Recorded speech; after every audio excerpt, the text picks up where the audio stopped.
सजा मन्नू भंडारी। पप्पा का कार्ड आया है चाचा जी के नाम। फैसले की तारीख द 16th of April पड़ी है और इस बार निश्चित रूप से फैसला हो जाएगा। पहले की तरह स्थगित नहीं होगा। यदि छुट्टी मिल सके और असुविधा न हो तो 2 दिन के लिए आ जाना। मेरे और मुन्नू के लिए एक लाइन तक नहीं लिखी थी। न प्यार न आने के लिए कुछ। पूरे साल में पप्पा का यह पहला कार्ड था और हमारे विषय में कुछ नहीं लिखा, जैसे उन्हें मालूम ही नहीं हो कि हम भी यहाँ हैं। क्या पप्पा ने अपने को इतना बदल लिया है? उन्होंने क्या बदल लिया है? शायद समय ने उन्हें बदल लिया है। उन्हें ही क्या, सबको ही बदल दिया। मैं क्या कम बदल गई हूँ? मुन्नू क्या कम बदला है? पता नहीं अम्मा की क्या हालत होगी। ओह, इन 5 सालों में क्या कुछ नहीं हो गया। द 16th of April, आज से 5 दिन बाद मैं जाऊंगी, जरूर जाऊंगी और मुतु को लेकर ही जाऊंगी। कांत मामा ने तो हर सुनवाई के बाद यही लिखा है कि इस बार फैसला पक्ष में होगा। हे भगवान, ऐसा ही हो। पर रह रहकर मन कांप जाता है। पहली बार भी तो सब यही कहते थे। तब मैं एकदम नासमझ नहीं थी, फिर भी ज्यादा नहीं समझती थी। पप्पा और अम्मा तो हमेशा मुझे बच्ची ही समझते थे, इसीलिए शायद बड़ी ही नहीं हो पाती थी। इधर एकदम कितनी बड़ी हो गई हूँ। कानून की बातें समझने लगी हूँ। 7 आदमियों का दोनों समय का खाना बना लेती हूँ। खाना ही नहीं, घर का भी तो काम करने लगी हूँ। मेरे साथ स्कूल में जो लड़कियां पढ़ती थी उनसे करवा कर तो देखे कोई भी काम। पर वे क्यों ये सब काम करें? भगवान कभी उन्हें ऐसे बुरे दिन न दिखाए। क्या पापा सचमुच छूट जाएंगे? पिछली बार जब फैसला हुआ था तब दादी, बाबा, चाचा सब आ गए थे। सब लोग कचहरी गए पर हमें नहीं ले गए। मुन्नू को छोड़ जाते, वह सचमुच बच्चा था, पर मैं तो बड़ी थी, 9वीं का इम्तिहान दे चुकी थी। मुझे पापा के सारे केस की बातें पता थी, फिर भी मुझे नहीं ले गए थे। मैं और मुन्नू सांस रोककर सबके लौटने की प्रतीक्षा कर रहे थे। मैं खुद बहुत घबरा रही थी पर मुन्नू को बराबर समझाती जा रही थी। और कोई चाहे मुझे बड़ा न समझता, पर वह तो समझता ही था। 12 बजे दादी और अम्मा ने रोते रोते घर में प्रवेश किया। बाबा कुर्सी पर बैठकर हथेलियों में मुंह छिपाकर फूट फूट कर रोने लगे। हे भगवान, तेरे राज में इतना अंधेर। मेरे निर्दोष बेटे को 2 साल की सजा। सबको रोते देख हम दोनों भी खूब रोए। पप्पा को घर नहीं आने दिया, वहीं से जेल ले गए। 2 दिन में स्कूल नहीं गई। जब गई तो मेरी सभी सहेलियां हमदर्दी दिखाने लगी, पर वह हमदर्दी बिल्कुल नहीं थी। हमदर्दी क्या ऐसे कहकर दिखाई जाती है, हाय हाय बेचारी के पिता को जेल हो गई। आपस में दबी दबी जबान में कहती, इतने बड़े लोग भी चोरी करते हैं। तभी ठाठ थे आशा जी के। मेरा जी होता चीख चीख कर सबसे कहूं कि पप्पा ने कुछ नहीं किया है, बस इस समय उनके ग्रह बिगड़े हुए हैं। ग्रह जब बिगड़ जाते हैं तब क्या नहीं हो जाता। रामचंद्र जी ने कौन चोरी की थी, फिर भी 14 साल का वनवास काटा या नहीं? पांडवों ने क्या किया था, फिर भी अज्ञातवास भोगा या नहीं? तब जब ग्रह बिगड़ते हैं तो राजा को भी सब कुछ भोगना पड़ता है। इतनी सी बात ये लोग क्यों नहीं समझती? अम्मा ने मुझे समझाया कि अभी हमारे बुरे दिन हैं, जो भी आए चुपचाप सहन कर लो, और मैं समझ गई। तभी तो उन लोगों से कुछ नहीं कहती थी, पर उनको कभी समझ नहीं आया। शायद बुरे दिनों में ही समझ बढ़ती है। खैर, तभी कांत मामा आ गए। वो इंग्लैंड से जैसे ही लौटे सीधे घर आ गए थे। कितना बिगड़े थे बाबा और चाचा जी पर कि यह सब हो कैसे गया। आज के जमाने में तो गुनहगार अपने को साफ बचाकर ले जाते हैं। लाखों हजम करके मूंछों पर ताव देते घूमते हैं। फाइलें की फाइलें गायब करवा देते हैं और एक ये है कि बिना गड़बड़ किए जेल भोगने जा रहे हैं। बिना अपराध किए भी बाबा अपराधी की भांति चुपचाप सिर नीचा किए सब सुन रहे। वह बेचारे कानून के छक्के पंजे क्या जाने। जब नहीं सुना जाता तो रो पड़ते। उस समय मुझे कांत मामा का व्यवहार जरा भी अच्छा नहीं लगता, पर कुछ कह भी तो नहीं सकता था कोई। वह हाईकोर्ट में अपील मंजूर करवाने के लिए भाग दौड़ कर रहे थे। इंग्लैंड से लौटकर कांत मामा अपने को बहुत समझने लगे थे, शायद बहुत कुछ होकर भी आए थे। उन्होंने सचमुच अपील मंजूर करवा दी। 25 दिनों बाद पप्पा छूट कर आए। मैं सोच रही थी, अब पप्पा कितना प्यार करेंगे हमें। कितने दिनों से घर में मनहूसियत छाई हुई है, वह दूर हो जाएगी। हमारे अच्छे दिन लौट आएंगे। सब लोगों के आ जाने से हमें तो कोई पूछता ही नहीं था। पहले घर में हम ही हम थे। खाना बनाया जाता हमारी इच्छा से, कहीं बाहर जाते तो हमारी इच्छा से। एकाएक जैसे हम कुछ नहीं रहे। मैं फिर भी कुछ समझती थी, पर मुन्नू नहीं समझता, किसी भी चीज की जिद कर बैठता। मैं उसे समझाती, भैया अभी हमारे बुरे ग्रह आए हुए हैं, किसी भी चीज की जिद नहीं करते। पर वह कुछ नहीं मानता और रोए ही चला जाता। सोचा था अब हमारे आंसू पोंछने वाले और हमारी हर जिद पूरी करने वाले पप्पा आ जाएंगे तो हमारे सारे डैक दूर हो जाएंगे। पर वैसा कुछ भी नहीं हुआ। पप्पा मामा के साथ तांगे पर आए थे और आते ही बात करना तो दूर, बिना किसी की ओर देखे चुपचाप नीची नजर किए वह ऊपर चले गए। सब लोग सकते में आ गए। कैसे हो गए हैं पप्पा? किसी की हिम्मत ही नहीं हुई कि ऊपर जाए। आखिर दादी ने अम्मा को भेजा। अम्मा थोड़ी देर में ही लौट आईं, दरवाजा ही नहीं खोलते। बहुत खटखटाया तो यही कहा, चली जाओ, मुझे अभी परेशान मत करो। यूं घरवालों के साथ रोई मैं रोज ही थी, पर उस दिन पहली बार मेरा मन रोया था, अपनी पूरी समझ के साथ रोया था। क्या हो गया है मेरे पप्पा को? 25 दिनों बाद घर में घुसे और प्यार करना तो दूर रहा, हमारी ओर देखा तक नहीं। बार बार मन कहने लगा यह मेरे पप्पा नहीं है, वो ऐसे हो ही नहीं सकते। जेल वालों ने उन्हें बदल दिया। एक अजीब सा भय मन में समाने लगा कि अब शायद पप्पा कभी प्यार नहीं करेंगे। और सचमुच उसके बाद मैंने कभी उनका प्यार नहीं पाया, आज तक नहीं। इस कार्ड में क्या वह एक पंक्ति भी हमारे लिए नहीं लिख सकते थे? यूं मैं उनकी इस उदासीनता और तत्स्थता को समझती भी हूं। शायद वह अब किसी से मोह नहीं रखना चाहते। कहीं फिर सजा हो गई तो। शाम को सब लोग ऊपर गए। दरवाजा तो खोला पप्पा ने, पर बात किसी से नहीं की थी। बस तकिए में मुंह गड़ाकर पड़े रहे थे। मुझे लग रहा था जैसे वह रो रहे हैं। पर हमें तुरंत नीचे भेज दिया गया था। कितना कितना गुस्सा आया था उस समय। पप्पा हमारे हैं और ये सब इस तरह कर रहे हैं, मानो हम कुछ हैं ही नहीं। पप्पा पर पहला हक मेरा है और वह भी सारी दुनिया में मुझे ही सबसे ज्यादा प्यार करते हैं। मैं मनाने लगी थी कि ये सब लोग जल्दी से जल्दी अलीगढ़ से चले जाएं तो अच्छा हो। तभी शायद पप्पा हमसे पहले की तरह प्यार करेंगे सबके सामने। शायद उन्हें शर्म आती है। शर्म की बात तो है ही, स्कूल में मुझे क्या कम शर्म आती थी। पप्पा के घर आने के बाद मामा और चाचा जी चले भी गए। दादी और बाबा तो घर के ही हैं, पर पप्पा फिर भी नहीं उतरे। उस रात अम्मा को सोने के लिए ऊपर भेजा। वो सवेरे उठकर आए तो बाली, मां जी, मुन्नू को आप गांव लेती जाइए, वहां के स्कूल में डाल दीजिए। यहाँ तो अब उसकी फीस जुटाना भी भारी पड़ेगा। आशा का तो इस साल फाइनल है, वरना उसे भी उमेश भैया के पास भेज देती। नीचे का घर अब खाली कर देंगे। फिर और पता नहीं क्या क्या बातें हुई दोनों में, और फिर दोनों खूब रोई। मैं किसी को भी रोता देखती तो बिना कारण जाने ही रोने लगती। फिर उस समय तो रोने का बहुत बड़ा कारण भी था, मुन्नू चला जाएगा। कैसे रहेगा यह गांव में? वहां का स्कूल भी कोई स्कूल है? यहाँ इतने अच्छे स्कूल में पढ़ा। पप्पा वैसे चाहे सारे दिन चुपचाप पड़े रहें, पर इस मामले में वह कभी चुप नहीं रहेंगे। पर पप्पा कुछ नहीं बोले। शायद अम्मा पप्पा ने साथ बैठकर ही यह सब तय किया था। रो धोकर मुन्नू भी चला गया। हाँ, जाते समय पप्पा ने उसे सीने से लगाकर बहुत प्यार किया था। मैं पास ही खड़ी रही थी। पप्पा की आंखों से आंसू टपक रहे थे। मेरा बड़ा मन कर रहा था कि मैं आंसू पोंछ दूं, उनके डैक को दूर करने के लिए नहीं, पप्पा का प्यार पाने के लिए। मुन्नू दूर जाकर भी पप्पा के कितने पास हो गया, मैं पास रहकर भी शायद हमेशा दूर ही रहूंगी। पर पप्पा छोड़ने नीचे नहीं आए। कोई स्टेशन भी नहीं गया। जाता ही कौन? अम्मा अकेली निकलती नहीं, और मैं जाती तो लौटती कैसे? कोई महीने भर बाद फिर हमारा घर रह गया था, उसमें से भी मुन्नू चला गया था। मुन्नू ही क्यों, सप्ताह बीतते न बीतते सारा सामान भी चला गया। नीचे का मकान खाली कर दिया गया। पकाना, खाना और सोना बरसाती में पास की छोटी सी कोठरी साफ करके मुझे पढ़ने के लिए मिली। पप्पा अब कुछ कुछ बोलने लगे थे, पर पहले वाले पप्पा वह बिल्कुल नहीं रह गए थे। बस सारे दिन चुपचाप लेटे रहते या कुछ पढ़ते रहते। कभी कभी गोदी में तकिया रखकर कुछ लिखते भी। मेरा बड़ा मन होता था कि देखूं वह क्या लिखते हैं, पर कभी हिम्मत ही नहीं हुई। कितनी ही बार पढ़ा था कि रैक में हिम्मत रखने वाले ही सच्चे वीर होते हैं। हंसते हंसते जो सारे दुखों को झेल जाए वही सच्चा वीर पुरुष है। मेरा मन होता पप्पा को यह बात समझाऊं, पर क्या पप्पा यह सब नहीं जानते? फिर इस तरह मुंह छिपाकर तो वह पड़ा रहे जिसने सचमुच चोरी की हो। पप्पा को तो बाहर निकलना चाहिए, घूमना फिरना चाहिए। इस तरह रहकर तो वह सबके बीच अपने को अपराधी ही साबित कर रहे हैं।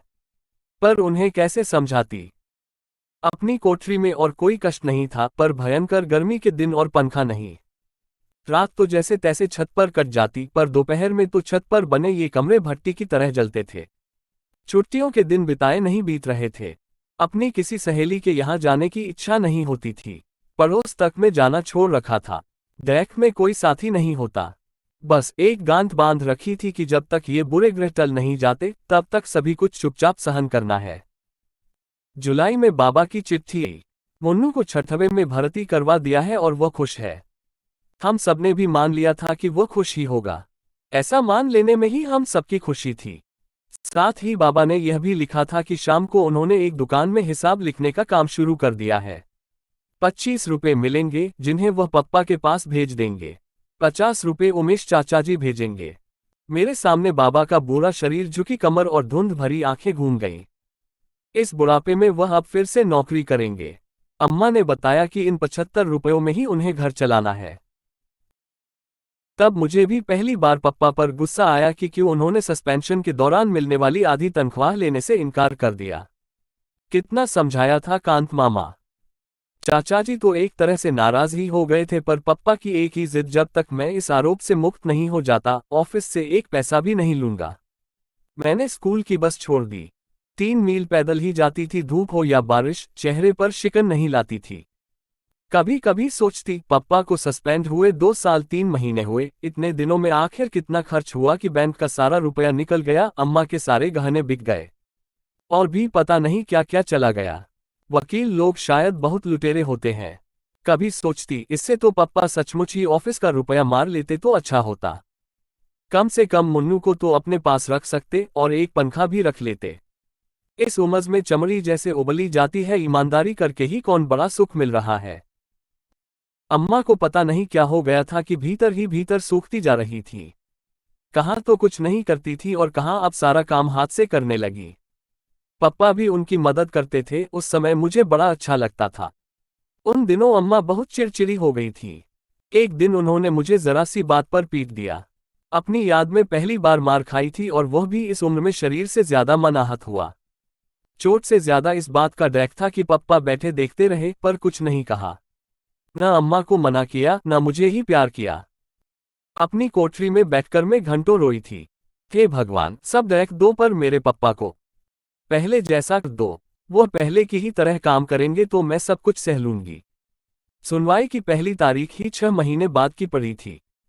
कांत मामा ने कोशिश तो बहुत की थी कि जल्दी जल्दी सारी सुनवाई हो जाए और फैसला हो जाए, पर कानून कांत मामा की इच्छा से नहीं, अपनी रफ्तार से चलता है।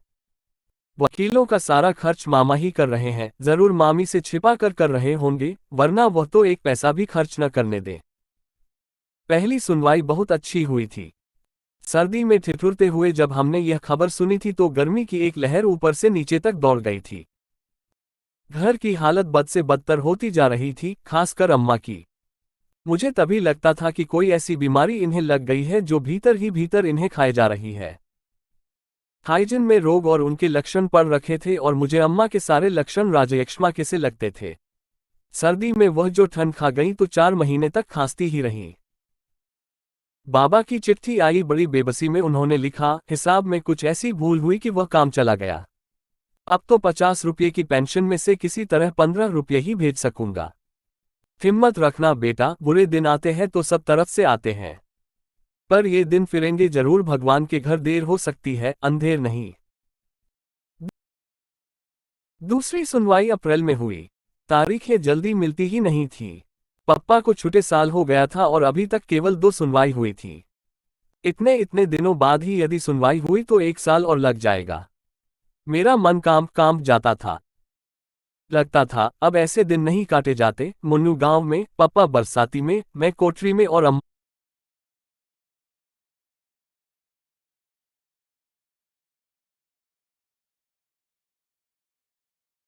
दूसरी सुनवाई अप्रैल में हुई। तारीखें जल्दी मिलती ही नहीं थी। पप्पा को छूटे साल हो गया था और अभी तक केवल 2 सुनवाई हुई थी।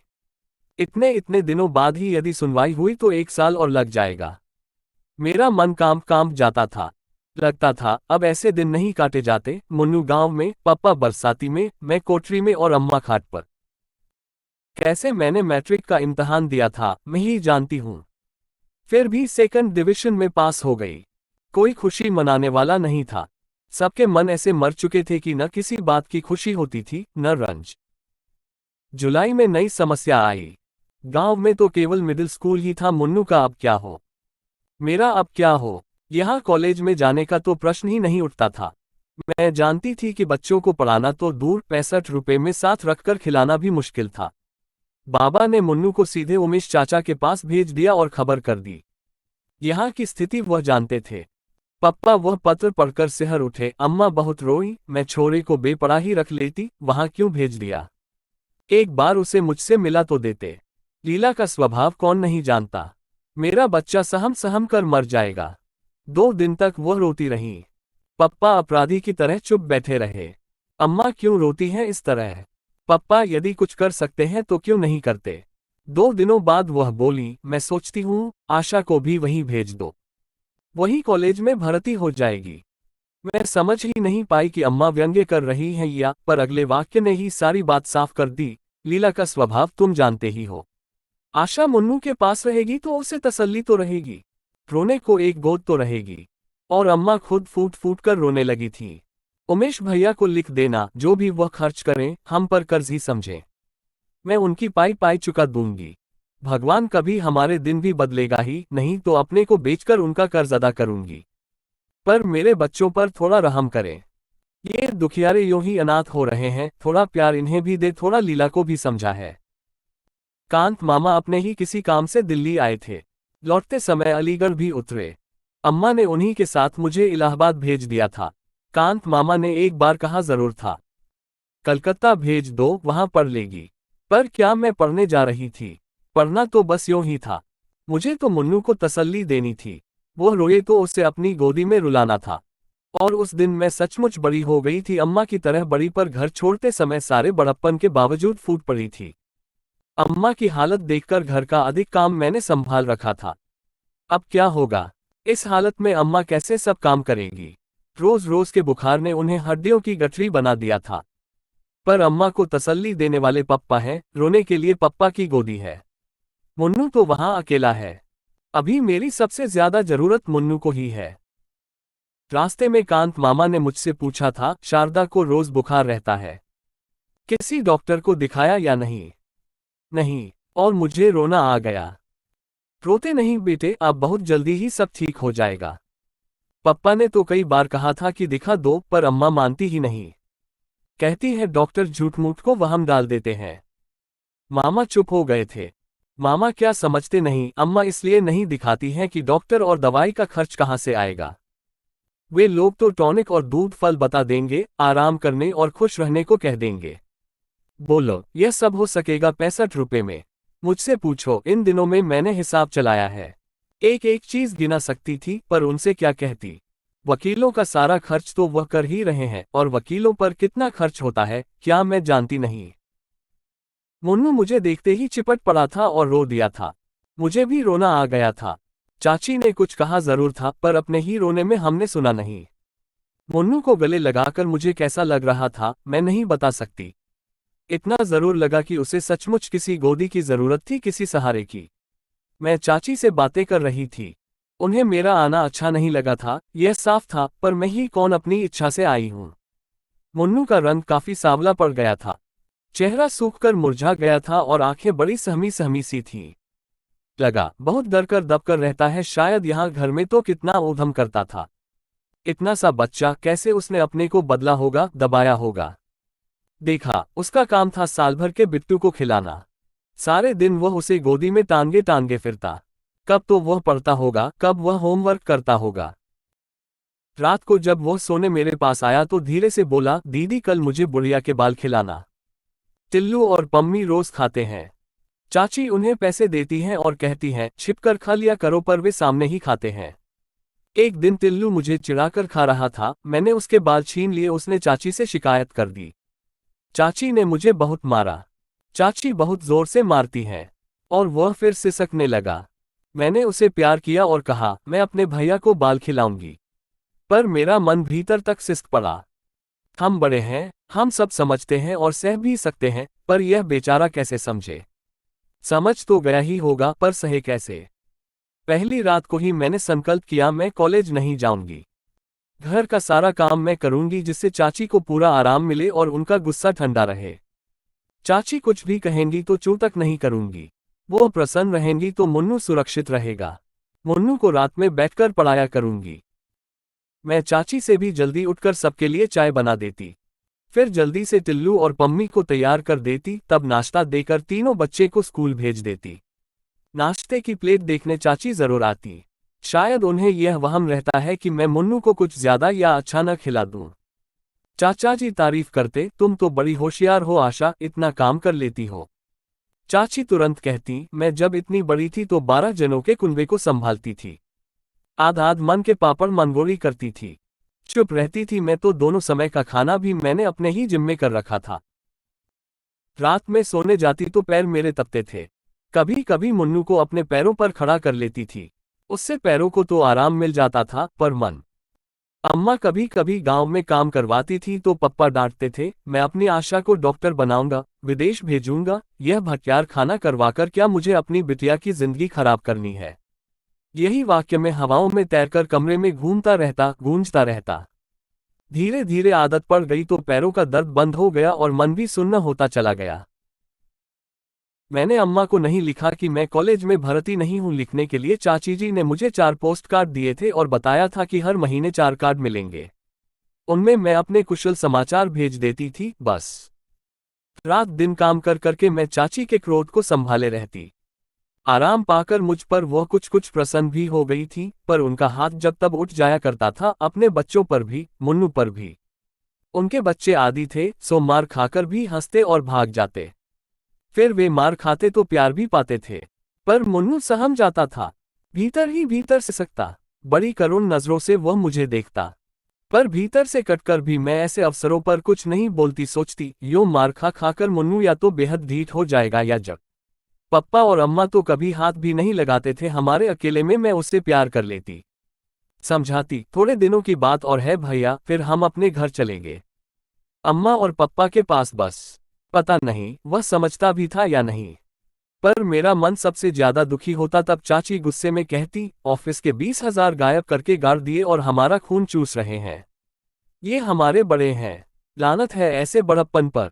मैं सोचती, क्या सचमुच चाचा जी यही सोचते हैं कि पप्पा ने रुपए मारे हैं?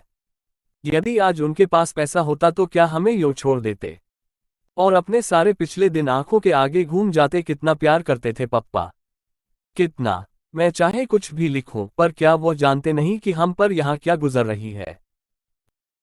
31 तारीख को चाचा जी ने चाची के हाथ में तनख्वाह रखी तो चाची ने कहा, अब भाई साहब को लिख दो कि 50 रुपए नहीं भेज सकेंगे। इस महंगाई के जमाने में 2 को पालना ही बहुत भारी पड़ रहा है, फिर हमारे भी तो बच्चे हैं। कौन यहाँ खान गरी है? बात ठीक थी, पर मेरा मन कांप गया। चाचा जी रुपए नहीं भेजेंगे तो क्या होगा? 15 रुपए महीने में क्या होगा? इतना तो कमरे का किराया ही चला जाता है। रोती हुई अम्मा और बिसुरते हुए पप्पा मुझे सारी रात दिखाई दिए। मैं भी उनके साथ बहुत रोई। अम्मा का कोई पत्र ही नहीं आया। बहुत दिनों तक उठते बैठते एक ही चिंता थी मुझे, अम्मा ने पैसे की क्या व्यवस्था की होगी। कांत मामा का भी कोई पत्र नहीं आया। पता नहीं क्या हाल है उधर का। पूरा अगस्त बीत गया। मैं अपने चारों कार्ड डाल चुकी, पर कोई जवाब नहीं आया। क्या हो गया है अम्मा को, लिखती क्यों नहीं? सितंबर में कांत मामा का पत्र आया। शारदा की तबीयत खराब थी, सो उसे यहाँ ले आया। यहाँ उसका इलाज चल रहा है।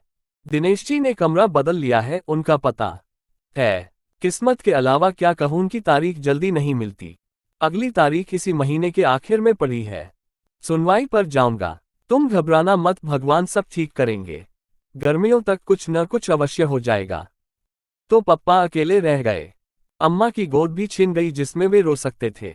पप्पा का यह पता, अलीगढ़ की गली गली मुझे मालूम थी। यह तो मजदूरों की बस्ती है। अंधेरी सीलन भरी गलियां, पास में बहते नाले। पप्पा का खाना कौन बनाता होगा? उन्होंने तो कभी ऐसे काम नहीं किए। कभी अंगीठी भी जलाते तो अम्मा मना कर देती थी। तब वह यही कह देते, शारदा कौन जाने की इस बार छूट ही जाऊंगा। सजा हो गई तो पता नहीं क्या क्या करना पड़ेगा।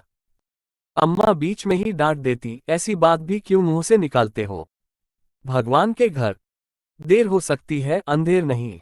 यह वाक्य अम्मा ने बाबा से सीखा था और मंत्र की तरह गांठ बांध ली थी। और मैं भगवान से यही मनाया करती कि हे भगवान, उन्हें सजा न हो। पप्पा की तपस्या का फल उन्हें मिले। जो कुछ वह सह रहे हैं वह क्या तपस्या से कम है। सीलन भरी अंधेरी कोठरी में सबसे मुंह छिपाकर रहना, बच्चे कहीं, पत्नी कहीं, अब तो रहम करना, अब उन्हें सजा मत करना। कांत मामा की चिट्ठी आई कि फैसला पक्ष में ही होगा। केस की पैरवी बहुत अच्छे ढंग से हुई है। बस फैसले की तारीख पड़ जाए जल्दी से, मैं बैठी बैठी दिन गिनती। अपील के बाद मुकदमा चलते हुए 4 साल हो गए। इन 4 सालों में क्या कुछ नहीं हुआ। भगवान, देर तो बहुत की, अब अंधेर मत करना। यह देर भी अंधेर से कम नहीं, पर और अंधेर मत करना। मुन्नू और टिल्लू अपना अपना रिजल्ट लेकर आए। टिल्लू सब विषयों में पास था और मुन्नू एक विषय में फेल होकर प्रमोट हुआ था। चाचाजी ने टिल्लू को प्यार किया। मुन्नू पास खड़ा आंसू भरी आंखों से टुकुर टुकुर ताकता रहा। चाची ने कहा, फेल हो गया ना, पढ़ने लिखने में मन लगाओ मुन्नू साहब, तब टिल्लू की तरह पास होगे। सारे दिन बैठे बैठे टिसुए बहाने से पास नहीं हुआ जाता। आंख के आंसू गालों पर ढुलक गए। कमीज की बाह से उन्हें पहुंचता हुआ वह भीतर जाने लगा तो टिल्लू चिढ़ाने लगा, फेलू राम, फेलू राम। उस दिन पहली बार मेरे लिए अपने पर बस रखना बहुत कठिन हो गया था। मन हुआ कह दूं, उसे पढ़ने के लिए समय ही कहाँ मिलता है। सारे दिन तो बिट्टू को खिलाता है, 25 चक्कर बाजार के करता है। पर चुप। जाते जाते मुन्नू ने एक बार चिढ़ाते हुए टिल्लू को जरूर जलती आंखों से देखा था।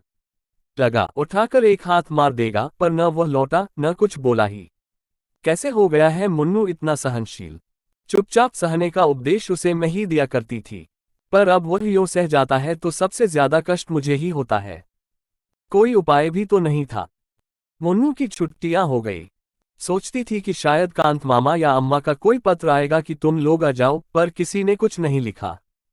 पप्पा तो कभी कुछ लिखते ही नहीं। अम्मा कभी कभी 2 लाइनें लिख देती, मैं धीरे धीरे ठीक हो रही हूं, तुम चिंता मत करना। लीला को आशीर्वाद, बच्चों को प्यार, चाची की मदद करना, तंग मत करना। मुझे हर बार लगता था कितनी झूठी चिट्ठी लिखती है अम्मा। पर धीरज की अवधि खींचते खींचते 1 साल तक पहुंच गई। पिछले मार्च में सुनवाई हुई थी और अब इस साल का अप्रैल है। अब तो मुझे लगने लगा था कि जैसे जिंदगी भर हमें इसी तरह रहना है, बस इसी तरह है। अब मैं कभी कॉलेज में पढ़ने नहीं जाऊंगी। मुन्नू हर साल एक विषय में फेल होकर जैसे तैसे प्रमोट हुआ करेगा। अम्मा शायद हमेशा बीमार रहकर मामा के यहाँ इलाज ही करवाती रहेंगी। पप्पा वैसे ही सीलन भरी बदबूदार कोठरी में अपना खाना पकाया करेंगे। और तभी आज पप्पा की यह चिट्ठी आई, उनके हाथ की लिखी पहली चिट्ठी। मैंने 1000 बार उसे देखा, पढ़ा, छुआ, जैसे उस कार्ड को छूकर पप्पा की हालत का ज्ञान हो जाएगा। पप्पा ने हमें बुलाया नहीं कहने से चाचाजी ले जाएंगे, पर इस बार जाएंगे जरूर, चाहे कुछ भी हो जाए। कांत मामा को लिखूं, वे लेते जाएंगे। कल सवेरे 10 बजे फैसला है। हम दोनों कांत मामा के साथ आ गए। धर्मशाला में छोड़कर मामा अम्मा को लेने चले गए। पूरी उम्मीद थी कि इस बार अम्मा जरूर आएगी, पर वह नहीं आई। मामा ने इतना ही कहा, उसकी हालत लाने जैसी नहीं थी। फैसला हो जाए तो तुम लोग वहीं चलना। पता नहीं अम्मा किस हालत में है। मन बार बार कांप उठता है। मामा कुछ छिपा रहे हैं। मैंने भी अम्मा से कितना कुछ छिपा रखा है। आज कौन किसके बारे में सही बात जानता है। दूसरे को हल्का रखने के लिए सब अपने अपने दुख से ही भारी हो रहे हैं। पप्पा आए तो मैं और मुन्नू उनसे लिपट गए। कैसे हो गए हैं पप्पा। शायद पप्पा को भी हम लोग ऐसे ही लग रहे होंगे। कितने कितने आंसू बह गए हम तीनों के। कांत मामा भी रो पड़े। शाम को दादी बाबा भी आ गए। रात में मुन्नू दादी से पूछ रहा था, दादी अब तो हम पप्पा के पास ही रहेंगे ना। तुम इतनी पूजा करती हो, अपने भगवान से कहो कि हमारे पप्पा को छोड़ दे। एस्टरिस्क, हाँ बेटा, अब तू पप्पा के पास ही रहेगा। रात दिन भगवान से यही तो कहती हूँ। चाची के पास तो मैं अब कभी नहीं जाऊंगा। टिल्लू अपने को समझता क्या है। मैं अपने पप्पा के पास रहूं और फिर आ जाए। हर एक चीज में पछाड़ सकता हूं, पढ़ने में भी, कुश्ती में भी। पहले फर्स्ट भी आया हूं एक बार क्लास में। क्यों दीदी, आया था ना। मेरी आंखें भीग आई। कितने दिनों बाद मुतु को उसके असली रूप में देख रही हूं। टिल्लू ने उसे चिढ़ाया था तो इसने कुछ नहीं कहा था, चुपचाप भीतर बैठकर रोया था। शायद जानता था कि टिल्लू को कुछ भी कहने का अर्थ है। चाची की मार पर मुझे कितना बुरा लगा था उस दिन। कहाँ चली गई मुन्नू की बाल सुलभ ईर्ष्या और प्रतिस्पर्धा की भावना। क्या इतनी सी उम्र में हम लोग सब कुछ सहने के लिए ही बने हैं। मुन्नू दादी की खाट पर ही सो गया। मुझे बिल्कुल भी नींद नहीं आई। कल फैसला है, हम सबकी किस्मत का फैसला। कांत मामा बहुत आश्वस्त हैं, पर पप्पा के चेहरे पर तो कोई भाव ही नहीं। फैसला हो गया। मैं भी कचहरी गई थी। इस बार किसी ने रोका भी नहीं। वहां खास भीड़ नहीं थी। पप्पा में भला घरवालों के सिवा किसे दिलचस्पी हो सकती थी। पप्पा कटघरे में खड़े थे, हम कुर्सियों पर बैठे जज साहब के आने की प्रतीक्षा कर रहे थे। जज साहब आए तो बाबा ने आंखें मूंद ली। अम्मा का सिर नीचा था। वह जरूर मन ही मन प्रार्थना कर रही होंगी। मुन्नू का हाथ कसकर दबाए बैठी थी और मुझे लग रहा था कि अब और देरी होगी तो मेरी सांस भी घुट जाएगी। कानूनी भाषा में जज साहब ने क्या क्या कहा मुझे कुछ समझ में नहीं आया, पर आखिरी वाक्य समझ में आ गया, मुल्जिम को रिहा किया जाता है। मैं मुन्नू का हाथ हवा में उछालकर एक तरह से चीख पड़ी, मुन्नू पापा रिहा हो गए। रिहा हो गए। पर एकाएक ही दादी और बाबा फूट फूट कर रो पड़े। मैं भय से कांप उठी, कहीं मैंने गलत तो नहीं सुन लिया। पिछली बार भी तो ये लोग इसी प्रकार रोते रोते घर में घुसे थे। पर बाबा का यह वाक्य, मैं कहता न था बेटे भगवान के घर में देर है अंधेर नहीं, देख। पर पप्पा को क्या हुआ है? वो खुश क्यों नहीं हो रहे? उनका भावहीन चेहरा, गले में धंसी हुई निस्तेज निर्जीव आंखों में से खुशी की चमक क्यों नहीं आ रही? वो ऐसी पथराई आंखों से बाबा को देख रहे हैं मानो उन्हें बाबा की बात ही समझ में नहीं आ रही हो। मैं दौड़कर पप्पा से चिपट गई, पप्पा आप बरी हो गए। सुनते हैं, आपको सजा नहीं हुई। सजा नहीं हुई है आपको।